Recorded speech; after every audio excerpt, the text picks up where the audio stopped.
यहाँ हमें एक सवाल दिया गया है 1/5x² माइनस 30x प्लस 65 जिसका हमें इंटीग्रल निकालना है। अब मखसूस और गैर मखसूस वाली बहस से तो हम आगे बढ़ चुके हैं। अब मैं चाहूंगा कि आप वीडियो रोक कर इसे ज़रा सॉल्व करने की कोशिश कीजिए। क्या हुआ? नहीं हुआ? कोई मसला नहीं।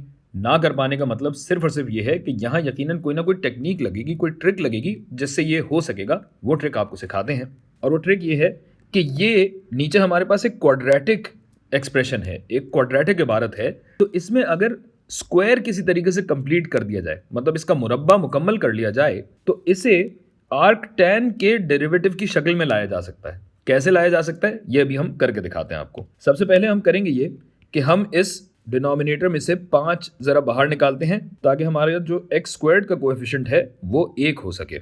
यानी ये हो जाएगा एक्स स्क्वायर्ड माइनस 5 छक्के 30 होता है, तो 6x जमा 13 ज़रा 5 65 देगा, और ये हो गया dx। और अब जब मुरब्बा मुकम्मल करना हो तो उसके लिए हम क्या करते हैं, हम ये करते हैं कि इसको थोड़ा सा करते हैं अलग। रुकिए, इसे भी ज़रा मैं लंबा कर दूं। ये अलग हुआ। और अब हमें करना क्या है, आपको याद दिलाता चलूं कि हमने x का कोएफिशिएंट लिया, उसको हमने 2 पे तकसीम किया और फिर उसको स्क्वायर कर लिया। तो अगर 6 को 2 पे तकसीम करके स्क्वायर करेंगे तो हमारे पास क्या आएगा, 3 का स्क्वायर आएगा जो कि होता है 9। तो 9 को हम यहाँ जमा कर देंगे। और चूंकि हमने 9 जमा किया है और इबारत को हम जूं का तूं रखना चाहते हैं तो यही 9 इसमें से निकाल भी देंगे। और ऐसा करने से होगा ये कि हमारी जो ये एक्सप्रेशन है, ये आप देख सकते हैं कि ये क्या है, x माइनस 3 का होल स्क्वायर्ड है। और 13 में से 9 जब आप निकालेंगे तो क्या बचेगा, आपके पास बचेगा 4, मुस्बत 4। गोया ये इबारत हमारी क्या हो जाएगी, 1/5 इंटीग्रल किस चीज़ का, 1/x माइनस 3 के स्क्वायर का जमा 4 है, जिसे मैं 2 का मुरब्बा भी लिख सकता हूँ। सही है। अब जो आर्क टैन की एक्सप्रेशन है 1/u² प्लस 1 की शक्ल में होती है, उस तक लाने के लिए मुझे और भी कुछ खेल खेलने पड़ेंगे। खेल कैसा खेलने पड़ेंगे कि हमें अब इस्तेमाल करने की यू सब्सटीट्यूशन। अब यू सब्सटीट्यूशन कैसे लगेगी, उसके लिए मुझे थोड़ा और खेल खेलना पड़ेगा। सबसे पहले मैं ये करूंगा कि ये जो 2² है इसको मैं 1 करना चाहूंगा। क्यों? क्योंकि जब यू सब्सटीट्यूशन करनी है तो जाहिर है इस x-3 को किसी तरीके से मुझे यू की शक्ल में लाना होगा। तो इसके लिए पहले मैं क्या करूंगा कि जो 2 का स्क्वायर है यानी 4, इसको मैं बाहर ले आऊंगा। और 2 का स्क्वायर मैंने क्यों लिखा है ये अभी आपको समझ में आ जाएगा। तो भाई ये इबारत हो गई 4, जब मैं बाहर लेके जाऊंगा तो ये हो जाएगा 1/20।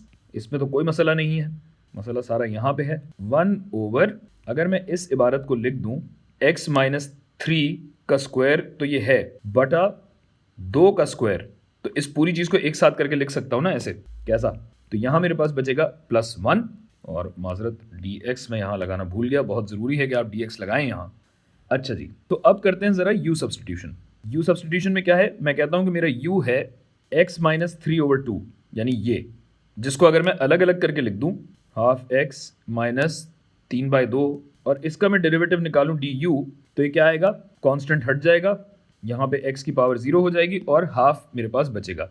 गोया du/dx जो मेरे पास बना वो बना हाफ, जिसमें से dx को अगर मैं क्रॉस मल्टीप्लाई कर दूं तो ये सूरत हाल बनती है। अब देखिए कि अब मुझे dx के साथ हाफ चाहिए, तो बेसिकली इस एक को मुझे हाफ बनाना पड़ेगा।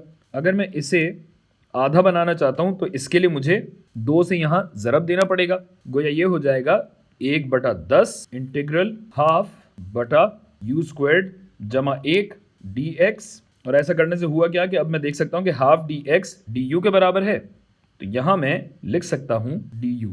सही है।